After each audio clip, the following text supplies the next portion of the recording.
Hello, मैं हूँ doctor Sanjeev. आज पढ़ेंगे क्लास 11th का 18 chapter body fluid and circulation. कोई भी एग्जाम होती है नीट या स्टेट बोर्ड की, उसमें एनसीईआरटी से ही क्वेश्चंस आती है। इसलिए हम लोग आज एनसीईआरटी के लाइन बाय लाइन पढ़ेंगे और इसका मतलब समझेंगे और इसे याद भी करते चलेंगे। तो हम लोग पढ़ते हैं। चैप्टर का नाम है बॉडी फ्लूइड। बॉडी फ्लूइड का अर्थ होता है हमारी बॉडी में कौन कौन से फ्लूइड है। तो ये है ब्लड एंड लिम्फ। जो ब्लड होता है और एक लिम्फ होती है, ये बॉडी फ्लूइड होती है। और इसका सर्कुलेशन, सर्कुलेशन का मतलब होता है कि इसका परिसंचारण शरीर में कैसे होती है। मीन्स की हार्ट से ब्लड अपनी बॉडी में, हाथ पैर नाक ये जो भी अंग है इसमें कैसे जाती है, और फिर इस अंग से फिर बॉडी में से फिर हार्ट में ब्लड कैसे जाती है। तो ये हम लोग पाथवे पढ़ेंगे। इसमें हम लोग देखते हैं। सबसे पहले यहाँ पे लिखा क्या गया है कि we have learn that all living cells have to be provided with nutrients, oxygen and other essential substance। मतलब कि जो भी लिविंग थिंग्स होते हैं उनको न्यूट्रिएंट्स चाहिए होती है। न्यूट्रिएंट्स की कौन कौन होते हैं तो हम लोग पढ़े 5 न्यूट्रिएंट्स होते हैं, कार्बोहाइड्रेट, फैट, विटामिन, मिनरल्स, और ऑक्सीजन की जरूरत होती है, और एसेंशियल जो भी सब्सटेंस होती है इसकी जरूरत होती है, सब वाटर ये सब। इसमें और पढ़ते हैं कि ऑल्सो द वेस्ट और harmful substance produce have be remove continuously for healthy functioning of the tissue. Means की ये जो हम लोगों को बॉडी में कुछ हार्मफुल सब्सटेंस बनती है, जो भी मेटाबॉलिज्म होते हैं, तो इसमें कुछ वेस्टेज होती है, तो उसको हम लोग को बॉडी से रिमूव भी करना होता है। तो रिमूव करने के लिए हमारी बॉडी में एक अलग एक्सक्रीटरी सिस्टम है जिसमें किडनी आती है, और एक्सक्रीटरी सिस्टम में किडनी, यूट्रस, ब्लैडर ये सब आता है। सॉरी, यूट्रस नहीं, urinary bladder. It is therefore essential to have efficient mechanism for the group of animals have evolved different methods for this transport। मतलब इसके लिए ट्रांसपोर्ट के लिए कोई चीज की जरूरत पड़ती है जो सर्कुलेशन में हम लोग पढ़ने जा रहे हैं। ट्रांसपोर्ट ही पढ़ते हैं वो सर्कुलेशन में। Simple organism like sponges and coelenterates circulate water from their surrounding through their body cavity to facilitate the cells to exchange these substances। मतलब क्या होता है, हम कुछ स्पॉन्जेज और कुछ जो हम लोग डाइवर्सिटी में पढ़े हुए हैं, कुछ ऐसे स्पॉन्जेज जो होते हैं जो उसमें सर्कुलेशन कैसे होती है, तो उनकी ये बॉडी होती है, इसमें पोर्स होते हैं, यहाँ पे पोर्स होते हैं, फिर एक तरफ से वाटर आती है और दूसरी तरफ से फिर निकल जाती है, ऐसे उन लोगों में ट्रांसपोर्ट होता है। लेकिन वैसे अपनी बॉडी कॉम्प्लेक्स बॉडी होती है, तो ऐसे हम लोगों में ट्रांसपोर्ट नहीं होता है। इसलिए हम लोगों के लिए सर्कुलेटरी सिस्टम अपनी बॉडी में अलग से ही नेचर प्रोवाइड किया है। मोर complex organisms are especially fluid within their bodies to transport such material। मतलब जो भी कॉम्प्लेक्स ऑर्गेनिज्म है जैसे कि ह्यूमन बॉडी, जो भी एनिमल्स है, उनमें ट्रांसपोर्ट के लिए एक अलग ही मैकेनिज्म होता है।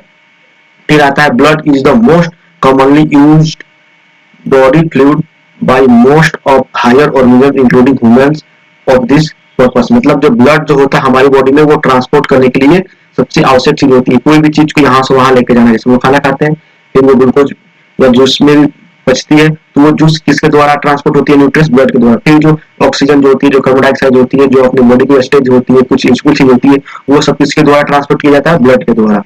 तो ये हम लोग इस चैप्टर में पढ़ने वाले हैं।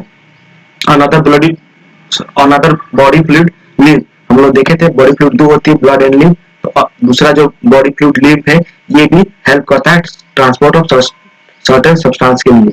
और इस चैप्टर हम लोग कंपोजिशन पढ़ेंगे इसका, कि ब्लड किस किस चीज से कंपोजिशन से मिला है, और प्रॉपर्टी ऑफ ब्लड एंड लिम्फ्स के बारे में पढ़ेंगे।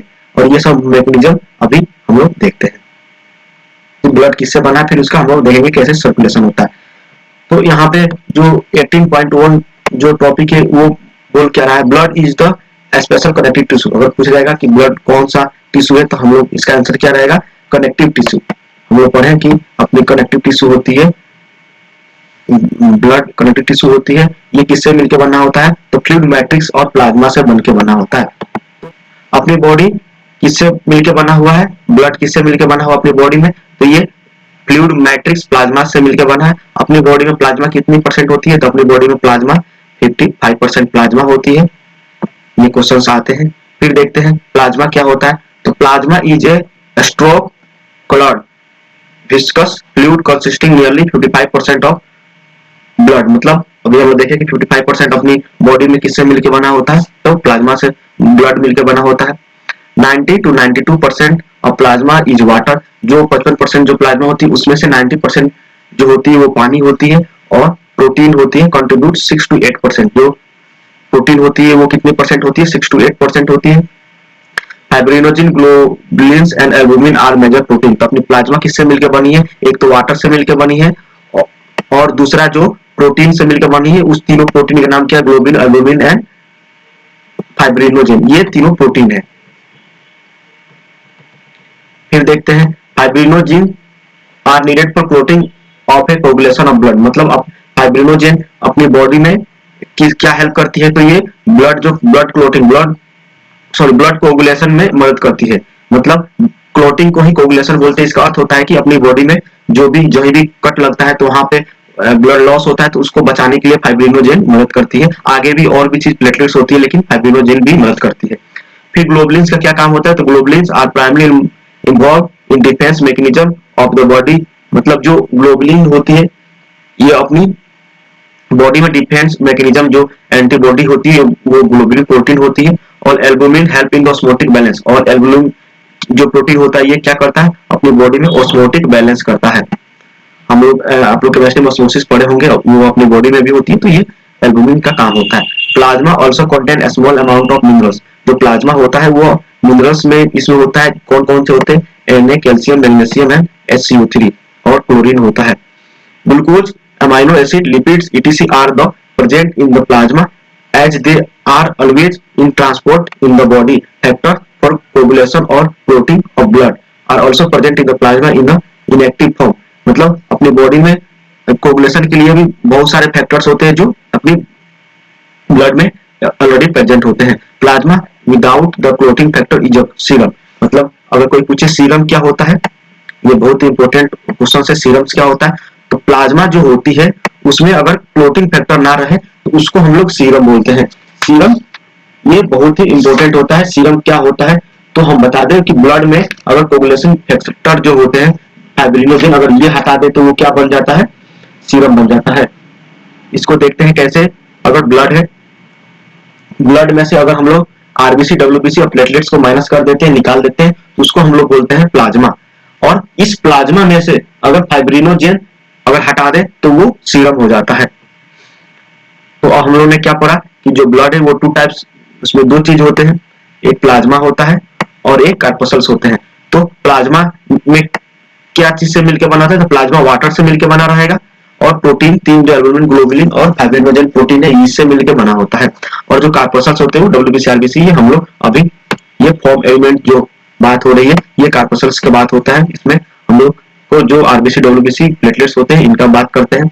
हम लोग प्लाज्मा पढ़ लिए, ब्लड का एक पार्ट जो होती है। अब हम लोग पढ़ने क्या जा रहा है?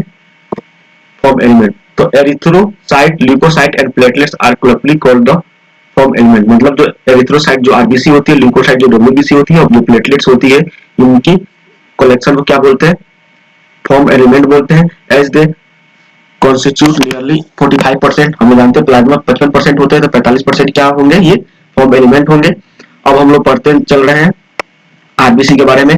तो एरिथ्रोसाइट और red blood cell means RBC are the most abundant of all cells in blood. मतलब बहुत ही ज्यादा मात्रा में पाया जाता है। A healthy adult man has on average 5 million to 5.5 million of RBC per mm3। मतलब 1 mm3।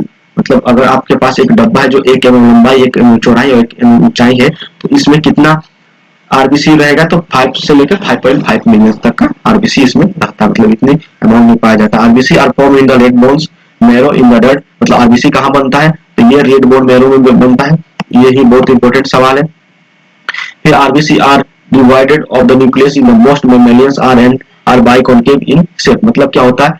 जो मैच्योर आरबीसी होता है उसमें न्यूक्लियस एब्सेंट होता है। पहले तो आरबीसी में न्यूक्लियस रहेगा, लेकिन जैसे मैच्योर रहेगा इसका न्यूक्लियस जो होता है वो एब्सेंस हो जाता है। और आरबीसी की बात करें तो ये बाइकॉन्केव होता है। मतलब आरबीसी कैसे होता है? तो ये बाइकॉन्केव शेप का होता है। और इसमें न्यूक्लियस कैसे होता है? न्यूक्लियस एब्सेंट होता है मैच्योर आरबीसी में। They have a red colour. ये जो आरबीसी होते हैं, नाम ही है रेड ब्लड सेल, इनमें रेड कलर का होता है क्योंकि ये आयरन कंटेनिंग कॉम्प्लेक्स प्रोटीन एक होता है जिसको हीमोग्लोबिन बोलते हैं। हीम मींस ब्लड और ग्लोबिन मींस प्रोटीन। ये इसमें आरबीसी में प्रेजेंट होता है। Hence the colour is the name of this cells. इसलिए इसका कलर के हिसाब से इसका नामकरण करते हैं। और healthy individual has 12 to 16 grams of hemoglobin in every 100 ml of blood, मतलब एक 100 ml ब्लड में 12 से लेके 16 ग्राम्स तक एरिथ्रोसाइट्स मतलब आरबीसी होते हैं। अगर यही 12 से कम हो जाता है आरबीसी की लेवल तो उसको हम लोग बोलते हैं कि इसको ब्लड की कमी हो गई है, जिसको एनीमिया बोला जाता है। These molecules play a significant role in the transport of respiratory gases। ये जो आरबीसी होते हैं ये गैसेस CO2 ऑक्सीजन को कैरी करती है। RBC have average life span 1 to 8 अगर क्वेश्चन आएगा आरबीसी कितना लाइफ स्पान होता है तो 120 दिन होता है। एंड डिस्ट्रॉय स्प्लीन, ये कहाँ डिस्ट्रॉय होता है 120 दिन के बाद? स्प्लीन में होता है, एक ऑर्गन होता है स्प्लीन, और जिसको स्प्लीन को हम लोग ग्रेवयार्ड ऑफ आरबीसी बोलते हैं। तो क्वेश्चन आए ग्रेवयार्ड ऑफ आरबीसी किसको बोलते हैं? तो स्प्लीन। ग्रेवयार्ड मतलब जो आदमी मरता है तो वो जहां दफनाते हैं उसको ग्रेवयार्ड बोलते हैं। तो ऑक्सीजन को सॉरी आरबीसी को कहाँ दफनाया जाता है? तो स्प्लीन में, इसलिए इसको ग्रेवयार्ड ऑफ आरबीसी बोलते हैं। फिर हम लोग बात करते हैं डब्ल्यूबीसी के बारे में। तो डब्ल्यूबीसी को हम लोग ल्यूकोसाइट बोलते हैं।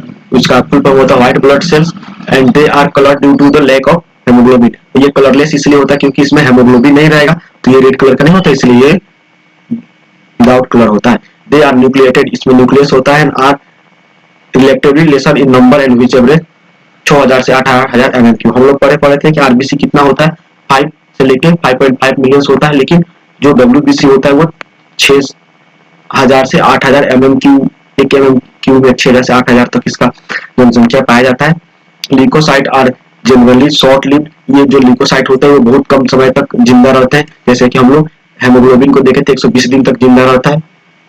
We have two main category of RBC, granulocyte and agranulocyte, मतलब ये आरबीसी सॉरी डब्ल्यूबीसी के दो टाइप्स होते हैं, ग्रेनुलोसाइट एंड एग्रेनुलोसाइट। इसका मतलब क्या होता है? न्यूट्रो, देखिए जो डब्ल्यूबीसी होते हैं वो 5 होते हैं। डब्ल्यूबीसी के टाइप्स कितने होते हैं? 5, जिसमें से 3 जो होते हैं न्यूट्रोफिल, एसिनोफिल और बेसोफिल, ये क्या होता है? ग्रेनुलोसाइट होते हैं।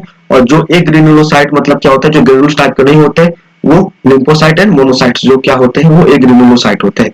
तो ये आप लोग याद कर लीजिए कि ब्लड में 2 parts plasma and form element. Form element में 3 type, WBC, RBC and platelets. और डब्ल्यूबीसी के कितनी टाइप्स? तो 5 टाइप। कौन कौन से? Eosinophil, basophil, neutrophil, monocyte, T lymphocyte and B lymphocyte. इसमें से जो एसिनोफिल, बेसोफिल और न्यूट्रोफिल्स ये जो 3 होते हैं, जो आरबीसी जो सॉरी डब्ल्यूबीसी जो 3 होते हैं इसको ग्रेनुलोसाइट बोलते हैं, और मोनोसाइट और लिम्फोसाइट को क्या बोलते हैं? एक ग्रेनुलोसाइट बोलते हैं। Neutrophils are the most abundant cell, 60 to 65%। जो न्यूट्रोफिल्स होते हैं वो सबसे ज्यादा डब्ल्यूबीसी में पाए जाते हैं। WBC basophil are the 0.5 to 1%। जो बेसोफिल होते हैं वो 0.5 से 1% पाया जाता है, और जो न्यूट्रोफिल्स और मोनोसाइट होते हैं वो 6 to 8% पाए जाते हैं। Are phagocytic cells are destroy foreign organism, मतलब अपनी बॉडी में कोई भी इंफेक्शन आता है तो उसको मारने के लिए हम लोग न्यूट्रोफिल और मोनोसाइट का उपयोग किया जाता है, जो फैगोसाइटोसिस से काम करता है। फैगोसाइटोसिस का अर्थ होता है कि कोई भी फॉरेन बॉडी को अपने शरीर में खाकर या उसको पचाकर कैसे भी मार डालना, उसको फैगोसाइटोसिस बोलते हैं।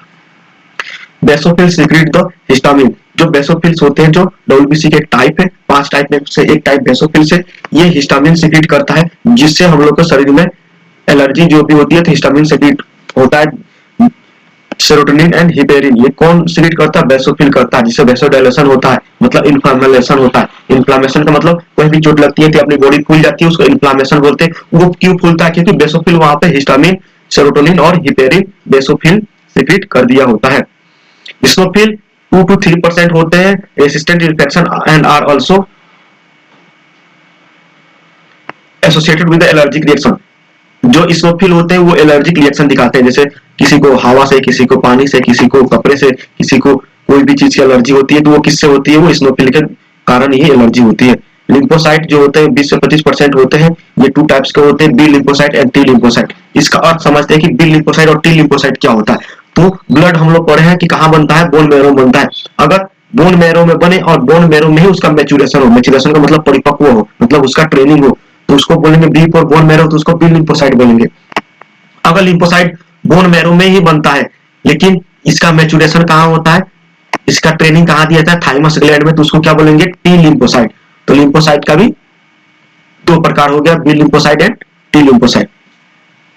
Both B lymphocyte and T lymphocyte are responsible for immune response of the body, मतलब अपनी बॉडी में इम्यून सिस्टम के लिए कौन रेस्पॉन्स होते हैं, B lymphocyte and T lymphocyte. अब हम लोग पढ़ते हैं थ्रोम्बोसाइट मतलब प्लेटलेट्स, जो फॉर्म एलिमेंट का तीसरा टाइप है प्लेटलेट्स, अभी हम इसको पढ़ते हैं। They are cell fragments produce from megakaryocytes cells of the bone marrow. ये होते हैं जो बोन नॉर्मली कंटेन्स 1.5 लाख से 3.5 लाख प्लेटलेट्स पर एमक्यू। इसका जनसंख्या कितना होता है, तो 1.5 लाख से 3.5 लाख तक इसका 1 mmQ में ये पाया जाता है। Platelets are relatively variety of substance most of which involve in the coagulation and coagulating clotting bloods. मतलब ये जो प्लेटलेट्स होते हैं ये बहुत ही जरूरत होते हैं कोगुलेशन ऑफ ब्लड के लिए। हम लोग पहले पढ़े थे, एक और था फाइब्रिनोजेन, वो और ये प्लेटलेट्स मिलके अपनी ब्लड को थका जमाता है, क्लोटिंग करता है, कभी भी ब्लड लॉस से बचाता है। कभी भी ब्लड लॉस होता है तो हम लोग देखते हैं कि वो जम जाते हैं, वो किसके कारण जमता है, प्लेटलेट्स एंड क्लोटिंग फैक्टर के कारण ये जमता है, which leads to excessive loss of blood, मतलब ये ज्यादा ब्लड लॉस से बचाता है। अभी तक हमने क्या पढ़ा, इसको थोड़ा सा रिवीजन कर लेते हैं। हमने अभी तक क्या पढ़ा कि ब्लड जो होता है इसका 2 टाइप्स होता है। एक को बोलते हैं प्लाज्मा, दूसरे को बोलते हैं फॉर्म एलिमेंट। और जो प्लाज्मा होती है वो वाटर से मिलकर बना होता है। प्लाज्मा प्रोटीन से मिलकर बनाता है, जो फाइब्रिनोजन, एल्बुमिन, ग्लोबिन एंड जो तीसरा था वो था फाइब्रिनोजन। फिर जो फॉर्म एलिमेंट है वो 3 टाइप से मिलकर बनाता है।